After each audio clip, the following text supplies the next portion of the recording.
भाई और बहनों, मातृशक्ति को नमन। स्टूडियो के अंदर अनुभव ज्ञानी पुरुष विराजमान है, इसीलिए सारे पुद्गल भी उसके अनुरूप ढल गए। जहां पर ज्ञानी पुरुष विराजमान होते हैं, वहां के जो पुद्गल है उनमें भी ज्ञान स्वरूप शक्ति आ जाती, भौतिक शक्ति आ जाती है। पुद्गलों का प्रभाव होता है, तो उस प्रभाव के कारण हमको जो कुछ भी अनुभूति होती है वह भी ज्ञान स्वरूप होती है। यानी पुद्गल जो कोई चीज को जानने में बहुत बड़े सहायक होते हैं और वो ज्ञानी पुरुष की उपस्थिति से होता है। स्वामी जी समस्त श्रोताओं की तरफ से आपको बहुत बहुत धन्यवाद, साधुवाद करते की तरह जय सच्चिदानंद। जय सच्चिदानंद। स्वामी जी, मनुष्य से परिवार बनता है, परिवार से समाज बनता है, समाज से राष्ट्र बनता है और कई राष्ट्रों के समूह को विश्व कहते हैं। जो महत्वपूर्ण जिसके अंदर हमको ट्रेनिंग मिलती है, हम अधिकतर समय जीवन जीते हैं, समूह रूप में वो परिवार होता है। परिवार के कारण ही लगाव होता है, हम कमाते हैं और जीवन भर उसके उत्थान के लिए सांसारिक रूप से कार्य करते रहते हैं। तो ये जो हमारा एपिसोड है ये पारिवारिक जीवन को समर्पित है। स्वामी जी, अगर कुछ पिछले समय की बात करें तो संयुक्त परिवार प्रथा होती थी, ज्यादा समय दूर नहीं है, यही कोई 20-30 साल पहले, 30-30, 50-50, हम लोग भी 30-30 लोग हमारे परिवार में रहे हुए हैं 20-30 साल पहले। लेकिन धीरे धीरे ये संयुक्त परिवार प्रथा अब तो नगण्य सी हो गई है, एक मॉडल रूप में कहीं दिखती है, वो बात अलग है।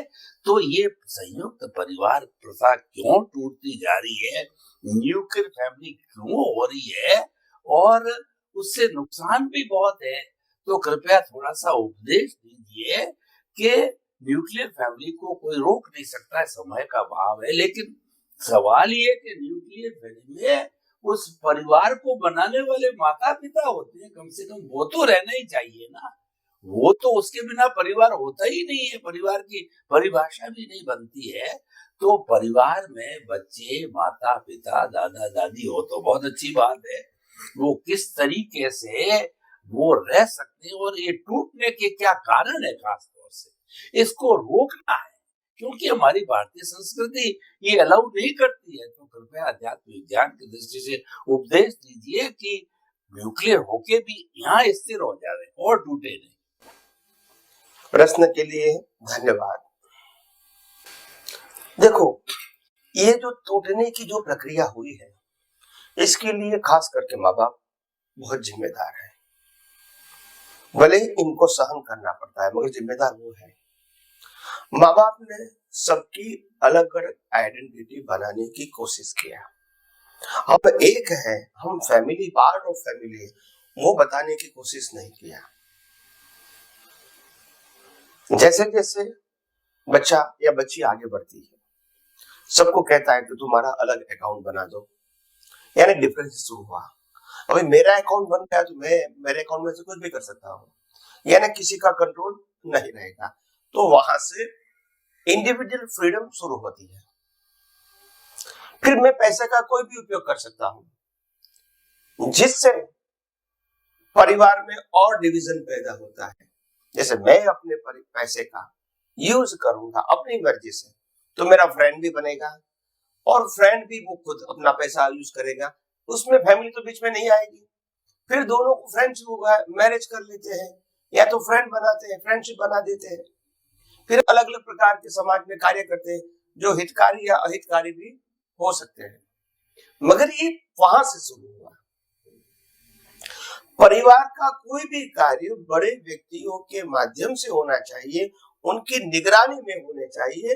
वो जो कॉन्सेप्ट भारतीय संस्कृति का था और परिवार का सब हिस्सा और डिसीजन लेने का जो पावर्स है वो मुखिया को होना चाहिए, ये संस्कृति धीरे धीरे नष्ट हो गई और इसीलिए बड़े व्यक्ति की निगरानी में होना ये सब्जेक्ट खत्म हो गया और धीरे धीरे लोग फ्रीडम महसूस करने लगे।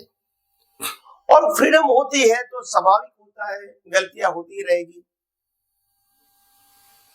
क्योंकि आपके कार्य के ऊपर किसी की नजर नहीं है, तो आप धीरे धीरे स्वच्छंदी बन जाते हैं। नुकसान भी होता है तो किसी को नहीं बताओगे, फंस भी जाओगे तो एकदम नहीं बताओगे, जब बहुत कुछ बड़ा हो जाता है तो बताएंगे कि हम पैसे फंस गए। माँ बाप को भी दुख होता है, मगर क्या करें, क्योंकि आप उनकी निगरानी में रह के इस प्रकार से फंसे हुए नहीं है। तो ये जो फ्रीडम की जो हमने ट्रेंड लगा दिया इन अवर फैमिलीज, बच्चे को अलग पढ़ना, बच्चे को अलग रहना, अलग खाना खाना, जिसको हम हॉस्टल सिस्टम कहते हैं। देखो, पहले जमाने के अंदर हम बड़े बड़े गुरुकुल थे जहां बच्चे लोग पढ़ते थे, मगर वहां गुरुकुल से बाहर जाने की परमिशन नहीं थी। आप समझो, तो वो एक सिस्टम और अभी हॉस्टल सिस्टम, ये दोनों में वास्ट डिफरेंस है। क्योंकि पढ़ाई के बाद आप फ्री है, कुछ भी कर सकते हैं, और आपके ऊपर वॉच रखने वाला कोई नहीं है। क्या रहते हैं, क्या खाते हैं, क्या आपके फ्रेंड है, क्या करते हैं एक्टिविटीज, माँ बाप को भी मालूम नहीं है, क्योंकि आप दूर रहते हैं। तो ये जो एक सिस्टम है, मैं समझता हूं ये तोड़ने का कारण बन जाती है। क्योंकि जब बच्चा 15, 16, 17 साल का हो जाता है तो वो हॉस्टल में चला जाता है, तब से वो फ्रीडम फील करता है। तो इतनी फ्रीडम फील करने के बाद वो 5-10 व्यक्तियों के परिवार में क्यों आएगा, सेटल होगा। छुट्टी के दिन थोड़े समय के लिए आना वो एक अलग बात है, मगर उनकी सोच हो गई कि ऐसी मुक्त लाइफ ही जीना है, इसमें कोई तनाव नहीं है, कोई टेंशन नहीं है, कोई प्रेशर नहीं है। अच्छे बुरे संजोग आएंगे, मगर किसी का प्रेशर तो नहीं है, तो वो यूज्ड टू हो जाते, उसका मन भी। फिर आप कहोगे शादी करते समय कि तुम परिवार के साथ रहो, तो बोला देखो पिताजी, मैं भी कमाता हूँ, मेरी पत्नी कमाती है, और हम आपको मिलते जुलते रहेंगे, मगर अलग रहते तो क्या एक दूसरे के साथ किचकिच नहीं होगी। बहू पत्नी मेरी अपनी स्टाइल से जीना चाहती है, माता मेरी अपनी स्टाइल से जीना चाहती है, पिताजी की अपनी राय होती है, मेरी अपनी राय होती है, तो किचकिच करना है, इसके मतलब हम अलग रहेंगे और समय संजोगों के अधीन मिलते रहेंगे। ऐसे करते करते माँ बाप भी समाधान ले लेते, क्या करेंगे, आखिर युवा जो होता है उनकी तो सुनना पड़ेगा। तो इस प्रकार से समाज टूटता गया। और ये जो पद्धतियां थी वो कंपेयर करते हैं तो उनको मालूम होता है कि ये पद्धतियां जो रिवाइज हुई है वो गुरुकुल का मॉडर्न स्टाइल वेस्टर्न कंट्रियों ने बनाया, क्योंकि वहां गुरुकुल नहीं थे। और फिर लोग समझे कि गुरुकुल में तो ऐसा ही होता था, वो बहुत डिफरेंस है। गुरुकुल में तो वहां जो खाना पीना, रहना, स्टाइल, काम करना, ये सब कुछ कॉमन था, no private and no special, सभी को सब काम करना होता था और सभी के साथ ही रहना था। उस गुरुकुल में उस समय लेडीज जेंट्स भी नहीं था। तो ये इसको कंपेयर करना गुरुकुल और अभी की जो सिस्टम है वो करेक्ट नहीं है। मगर क्या है, ये काल की असर है। अभी आप रिवॉल्यूशन लाना चाहते हैं तो एकदम से तो नहीं आएगा। इसका बताऊं मैं आपको क्यों नहीं आएगा एकदम। क्योंकि बच्चे लोग अलग रहते हैं, पढ़ाई करते हैं, अच्छा पैसा कमाते हैं और खुद का घर बसा लेते हैं, लोन भी मिल जाती है, यानी लाइफ चालू हो जाती है। तो आपकी हेल्प के बिना खुद का घर ले सकता है, लोन पे खुद की कार ले सकता है, मैरिज कर सकता है। तो उनको लगता है कि जरूरत क्या है फैमिली की, चलो फैमिली है हम मानते हैं, मगर ऐसा नहीं है कि हम फैमिली के साथ रहे, वो भी अलग रहे, मैं भी अलग रहूं, हम अपना जीवन जी, वो उनका जीवन है, काम काज के लिए मिलते जुलते रहेंगे। तो ये एक जो मानसिकता जो समाज में पैदा हो गई है, वेस्टर्न की भी असर है, मैं मानता हूं, मगर इसको अभी टर्न करना बहुत टफ बात है।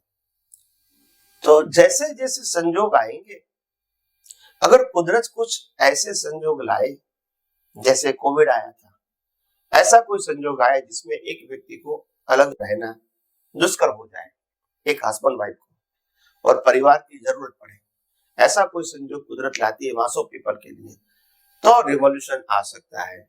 नहीं तो रिवॉल्यूशन आना, फिर से बड़ी फैमिली बनना बहुत दुष्कर बात है। और आपने वो अंतिम सत्य बताया कि कम से कम माता पिता के साथ तो रहे। तो देखो आज की जो स्टाइल है बच्चे की, वो पहले से ऐसी है कि हम शादी करेंगे तो अलग रहेंगे, ये सोच होती है। इस प्रकार के माहौल में हमको नहीं रहना है। हाँ, पैसा कमाएंगे, मेहनत करेंगे, मगर इस प्रकार के माहौल, ताकि हम अपने दोनों विचार वाले व्यक्ति जी सके और तीसरे का डिस्टर्बेंस नहीं रहे या इन्फ्लुएंस नहीं रहे किसी का। तो ये एक स्टाइल बन गई। हॉस्टल लाइफ कहो, विचारधारा कहो, अपने मित्रों को देखना कहो, फॉरेन की लाइफस्टाइल कहो, और इस प्रकार से मुक्त रहने के फिल्म वगैरह देखते रहो, तो असर तो होगा ही। आखिर समाज में जो दिखता है उसकी तो असर होती है। तो ये भले ही अच्छा लगे या ना लगे, अभी एक माहौल बन गया। क्या बन गया? माहौल। और इसीलिए मैंने कहा था कि इस माहौल के अंदर माता पिता को तो फ्रेंडशिप की तरह रहना चाहिए, जरूर रहते तो गाइड करो, नहीं तो फिर वो अपनी तरह रहने का सीख जाए। जैसे एग्जाम्पल दूं, माँ बाप को यह समझना है कि आफ्टर रिटायर मेरे को स्वस्थ रहना है। जैसे आप विदेश में जाओगे, यूएसए, कनाडा, यूरोप में, तो वहां 80-90 साल तक भी वो गाड़ी चलाते हैं, ताकि वो अपना शॉपिंग करेंगे, घूमने जाएंगे और पैसे का यूज कर सकेंगे। भारतवर्ष में क्या है, 65-70 के बाद वो लगता है कि मैं अकेला जी ही नहीं सकता हूं,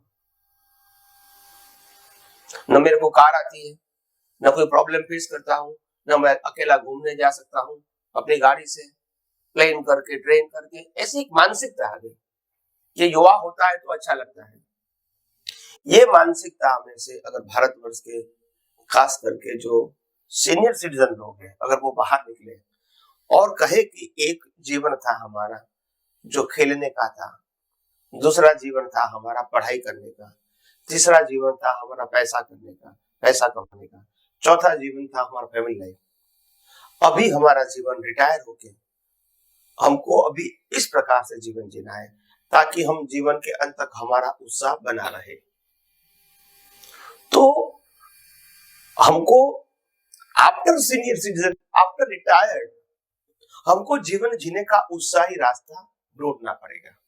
एक्टिविटीज, घूमना फिरना, देखना, आप समझे ना, एज अ टूरिस्ट धार्मिक स्थल पे जाओ, नेचुरल प्लेस पे जाओ, और कोई जगह पे जाओ, मतलब हम जा सकते हैं, कर सकते हैं, अपने पैसे का उपयोग कर सकते हैं, ऐसा महसूस होना चाहिए, तभी लाइफ रहेगी। सिर्फ आप कहोगे बच्चे करेंगे वही मैं जीऊंगा, तो फिर आप डिपेंडेंट हो जाओ, फिर वो लाइफ निकल तो जाएगी, मगर निकालना वो भारी हो जाता है, क्योंकि हर बात में डिपेंडेंट, हर बात में डिपेंडेंट, हर बात में डिपेंडेंट। तो ये नहीं होना चाहिए। तो मेरा कहने का मतलब ये है कि हम अभी तक तो जिम्मेदारी के साथ जीते थे, अभी आप सबको बड़ा कर दिया, शादी करवा दिया, आप भी पैसे कमाते हैं, अभी हमको हमारी तरह जीने दो। हमने आपको बड़ा करने के लिए जो मेहनत किया था और हमारी फर्ज भी थी, तो हमको जब जरूरत होगी तो आप में हमको हेल्प करना, नहीं तो हम अपनी तरह जी रहे हैं, ठीक है, परिस्थितियों के अधीन, और आपकी तरह जी। मन उत्साह बना रहना बहुत इंपॉर्टेंट है। 75, 80, 85 तक भी हमारा जीवन जीने का उत्साह बना रहना चाहिए। अगर उत्साह टूट गया तो फिर जिंदा है फिर भी जिंदे नहीं है, क्योंकि फिर आपका जीवन टोटल डिपेंडेंट हो जाएगा। ऐसा न होवे, ऐसी मानसिकता, ऐसे आश्वासन और एक पैसा भी अपने पास होना चाहिए। मैंने बहुत सारे लोगों को व्यवहार में सलाह भी दिया है कि कभी बच्चा बच्ची को मिल्कत देने की जिंदा जीवन कोशिश मत करो। ये ब्लंडर है, ब्लंडर समझते हैं, मिस्टेक नहीं समझता हूं। उनको यही कहो कि देखो तुम्हारे नाम पे मैंने सब कुछ लिखा है, after we die as a father and mother, फिर आपका ही तो है। मगर जिंदे जी दे के फिर हैंडीकेप जीवन जीना, लाचार जीवन जीना, सब कुछ देने के बाद अगर मेरे पास 1 करोड़ है तो मैंने बच्चों को दे दिया 25-25 लाख में, आप मकान ले लो, उन्होंने ले भी लिया, आपका पैसा खत्म हो गया। अभी आपके पास 5, 10, 15 लाख बचे हैं, उसमें तो कोई बीमारी आई, खत्म हो गए। अभी आपका पैसा नहीं है, कोई बच्चे को मेरे को 5,000 दो, पापा मेरे पास नहीं है, उनके पास मांगो, तो आप हैंडीकेप हो गए ना। 25 लाख दिया, तकलीफ नहीं थी, 5,000 उनके पास नहीं है, तो ये आपकी लाचारी क्यों? Because of your wrong decision. मेरा कहने का मतलब है ऐसा नहीं होना चाहिए भाई, जैसे हम आगे बढ़े ऐसे आप भी आगे बढ़ो, कौन मना करता है? कोई कोई बच्चे को खाना पीने की तकलीफ है, जॉब नहीं है, और इसको प्रोवाइड करना वो एक अलग बात है, उसको नेसेसिटी बोलते हैं, मगर खुश होके दे देना वो नॉट गुड। कोई बच्चा बिजनेस करता है, उसको कहते हैं कि पापा मेरे पास और थोड़ा 2-5 लाख की जरूरत है, तो हमको कहे ना, आपको देखो मैं आपको उधार देता हूँ, आपको ब्याज देना पड़ेगा, मतलब इसको उसकी वैल्यू होना चाहिए। भी पापा ने दिया 5 लाख में, तो हमारा ही है ना, भी तो ऐसा नहीं होना चाहिए, नहीं तो फिर घर परिवार में झगड़ा हो जाएगा, बड़ा उनका दिया तो हमको भी दो, तो ये बात नहीं है। हर बात में एक पॉलिसी होनी चाहिए, ताकि दूसरा व्यक्ति मांगेगा तो उनको मालूम मेरे को भी ब्याज देना पड़ेगा, ये फ्री नहीं है। तो कभी कभी बड़े व्यक्ति ज्यादा भावावेश में आके जो गलतियां कर बैठता है, तो फिर उसका भुगतान भी उसको करना पड़ता है, क्या करेंगे। तो जीवन में ऐसा होता है, मैंने बहुत सारी व्यक्तियां देखी कि भावावेश में आके गलतियां करते हैं और फिर उसको सहन भी करना पड़ता है, और ऐसी परिस्थिति में से निकलने का रास्ता बहुत कम होता है, क्योंकि हम समाज के अंदर जी रहे हैं। तो मैं समझता हूँ बड़े सीनियर सिटीजन के व्यक्तियों को बहुत जागृति से काम लेने की जरूरत, ज्यादातर भावावेश में आने की जरूरत नहीं है, और प्रैक्टिकल जीवन जिए, आनंदमय जीवन जिए, परिश्रम वाला जीवन जिए। परिश्रम का प्रकार अलग होगा, पैसे कमाने का परिश्रम नहीं, घूमना फिरना, देखना जानना, अपने स्वास्थ्य को अच्छा रखना, जिम में भी जाना, योगा में जाना, जहां भी पॉसिबल है, कैसे भी करके अपना स्वास्थ्य को बनाए रखना है, ताकि हम अपने जीवन का उपयोग कर सकें विदाउट हैंडीकेप। तो ये सब बातें हमको ध्यान में रख के अगर शायद हम समाज में जिएंगे, तो मैं समझता हूँ युवाओं के लिए भी अच्छा है और बुजुर्ग लोगों के लिए भी अच्छा है, एक रास्ता है। क्योंकि देखो आज जिस प्रकार का एनवायरमेंट भौतिक डेवलपमेंट से हो चुका है, इसको बदलना बहुत दुष्कर है। अभी ऐसी परिस्थिति हो गई है और लोगों ने मन से या कमन से स्वीकार कर लिया है, और खास करके युवाओं को ये पसंद है। अभी आप क्या करोगे, आपको पसंद है कि नहीं? युवाओं को पसंद है तो वो तो करेगा, और नहीं करने दोगे तो घर में करते रहेंगे, तो फिर आप कहेंगे चलो भी अलग हो जाओ, क्या करेंगे? तो ये लंबा नहीं चलता है। तो इसीलिए मैंने कहा उन्होंने अपना रास्ता ढूंढ लिया है, due to the circumstances and environment, हमको अपना रास्ता ढूंढना पड़ेगा। तो अगर हम अपना रास्ता ढूंढते हैं, उसमें शरीर स्वस्थ होना चाहिए, पैसा भी होना चाहिए, और हमको घूमने फिरने का, धार्मिक कहो सामाजिक कहो, कुदरत में शौक भी होना चाहिए, ताकि हमको लगे हम जिंदा है, हम जी रहे हैं। ऐसा नहीं कि अभी हम मरने के लिए जी रहे हैं, ऐसा भी नहीं लगना चाहिए। तो बात ऐसी है। तो इसीलिए मैंने खुद ने अपने जीवन में भी देखा है, और समाज में, परिवार में भी देखा है, कुटुंब में भी देखा है। तो मैं प्रैक्टिकल बात करना चाहता हूँ, क्योंकि जो परिस्थितियां आती है, फिर इंसान के लिए जीवन जीना बहुत दुष्कर हो जाता है। हाँ, आप न्यूज़पेपर में देखोगे, यूट्यूब में देखोगे, तो बहुत सारे व्यक्ति ऐसी हैं तो बाबा अपने सब कुछ देने के बाद बच्चे ने उसको रास्ते पर ला दिया, क्या करोगे? आपके पास कोई राइट नहीं। तो गवर्नमेंट भी कानून लाती है कि जो माँ बाप ने बच्चे को एज अ गिफ्ट दिया है, वो जीते जी माँ बाप वापस भी ले सकते हैं। गिफ्ट दिया है वो वापस ले सकते हैं, if they require, legally they require, तो मांग सकते हैं, उनको देना पड़ेगा। अगर वो नहीं दे सकते, माँ बाप ने मकान दे दिया है और वो छोटे मकान में रहते हैं, फिर कहते हैं मेरे पास तो पैसा नहीं है, तो मकान नहीं ले सकते, मगर मकान की कीमत के पैसे धीरे धीरे वो ले सकते हैं, या तो रीइंबर्समेंट, हर महीने आप 50,000 50,000 देंगे जीवन जीने के लिए।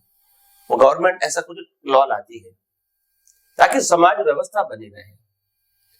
कोई भी समाज स्वस्थ तब होता है जब युवा, बूढ़े, बुजुर्ग सब उत्साह से जीवन जिए, तभी तो समाज होता है आनंदमय समाज।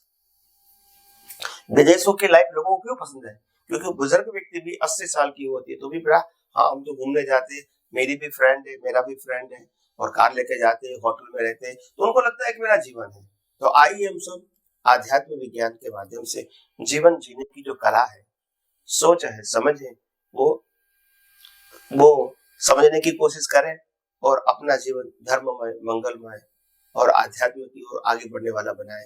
यही मेरी शुभकामना। स्वामी जी आपका बहुत बहुत धन्यवाद। जो हमारी संयुक्त परिवार प्रथा टूटने का जो आपने कारण बताया, वो सबसे बड़ी बात है फ्रीडम तो होनी चाहिए, लेकिन फ्रीडम का दुरुपयोग किया गया है, इस कारण टूटे। खैर उसके अंदर बहुत से कारण भी होते हैं, हमारी जो वेस्टर्न कल्चर है उसका भी बहुत प्रभाव आया है, समय का है।